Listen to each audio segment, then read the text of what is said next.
As of last year, Vincent's website had 684 banks listed on their website that were doing actively cannabis deposits, which is 15% of all the banks in the country.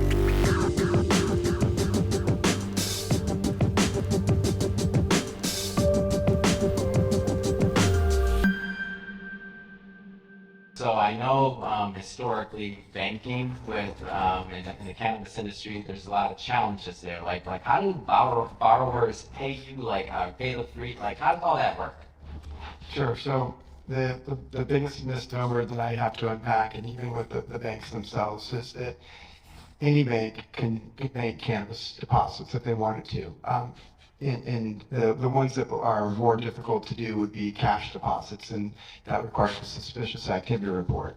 And cannabis has its own suspicious activity report. It's an M-SARS as opposed to a regular SARS. So there's of the 2,000 transactions we've underwritten, we've never seen a property co, which is our borrower, or the tenant, the opco, not have banking in place. So as of last year, Vincent's website had 684 banks listed on their website that were doing actively cannabis deposits, which is 15% of all the banks in the country.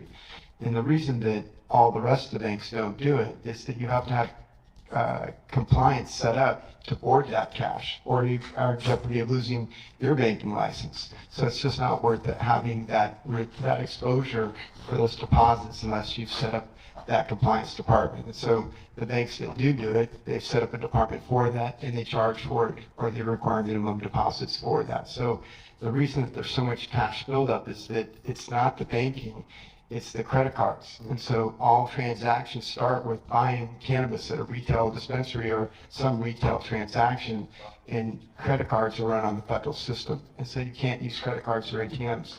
And so because of that, the cash builds up at the dispensary, then it's just the cash keeps getting used and paid downstream to the rest of the supplier. So that's the issue with that's a massive misnomer there.